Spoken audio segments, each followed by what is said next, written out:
Let's get 3 sleepers from Jamie Eisenberg right now on Fantasy Football Today in 5.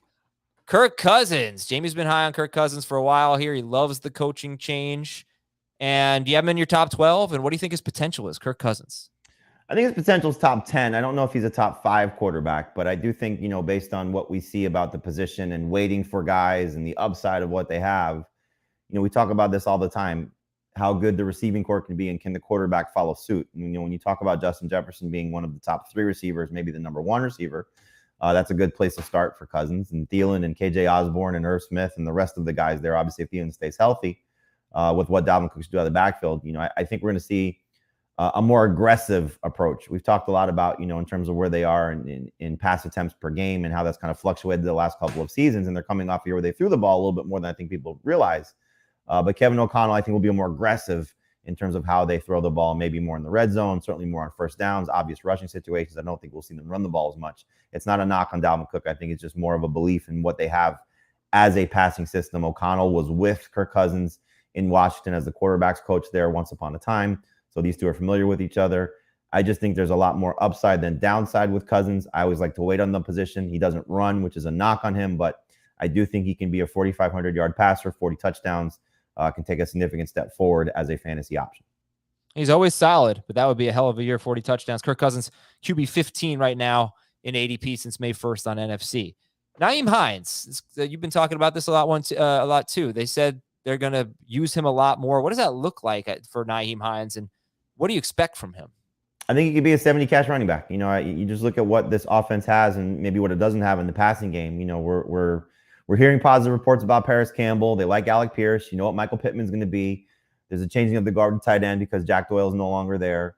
But I think more importantly, it's the quarterback. When you have a guy like Matt Ryan who's not going to run and will use his running backs out of the backfield, Jonathan Taylor still has the ability to be in the 40 catch range because of how much will be on the field. But I do think that we'll see, and I've talked to their coaching staff there, their offense coordinator, the running backs coach, for a story I'm doing on Jonathan Taylor for our magazine.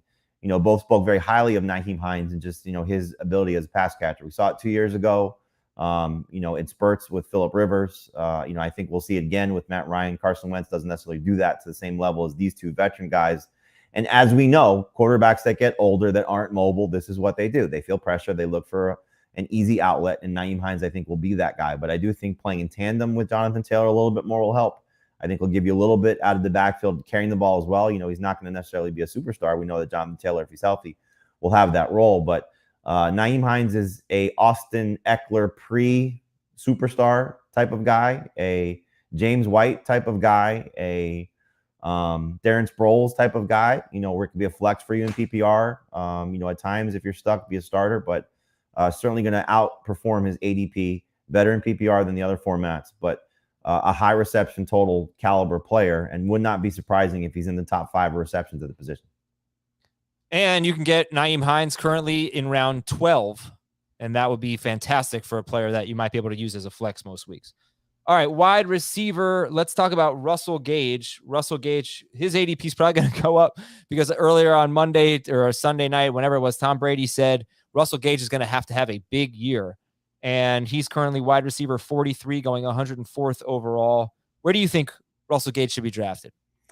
I think we'll see a spike in his ADP if the reports on Chris Godwin are negative. If the reports on Chris Godwin are positive and he's ready to go at the start of training camp, then this is where I think Russell Gage will live, and he probably should stay in this range. But if Godwin's on the PUP list to start the season, my goodness, are we going to see a spike for Russell Gage? Because 6 weeks of him as the number 2 receiver for Tom Brady will be fantastic. And then you factor in, when we're recording this, obviously no Rob Gronkowski as of now. So what we saw last year, it wasn't a lot of games because Antonio Brown was in and out of the lineup. But when Brown was there, was highly productive as the third guy. Now, the other third guys weren't that same level, which speaks to where Brown was still able to produce and how he was playing. But Russell Gage last year closed the season on a very high note when he was the number 1 guy for the Falcons. Clearly a quarterback upgrade, no disrespect to Matt Ryan, Tom Brady's greatest of all time. System, clearly better. And a lot of one-on-one opportunities, if not nobody covering him because of all the attention that will go to the other players in Tampa Bay's offense. That's a joke, but I think, you see Russell Gage winning a lot of these battles. We know that Brady, when he has talked highly about somebody, especially someone that he's personally recruited, it was kind of a similar thing with Antonio Brown. We know that he recruited Russell Gage to come to Tampa Bay. So Expect him to live in that 5 to 7 target range. Expect him to have an opportunity to really be successful if there's no Godwin. And let's face it, Mike Evans isn't exactly young. So if Evans goes down, if Godwin's not there, if Gronk isn't back, the number 1 guy for Russell Gage, the number 2 guy for Tom Brady, the number 2 guy for Tom Brady, even the number 3 guy for Tom Brady can still be a very good fantasy option. So I've come around on Russell Gage and certainly see the arrow pointing up if there is no Godwin to start the season. All right, that's Jamie Eisenberg. I'm Adam Azer. These have been your sleepers. We'll give you breakouts tomorrow on Fantasy Football Today in 5.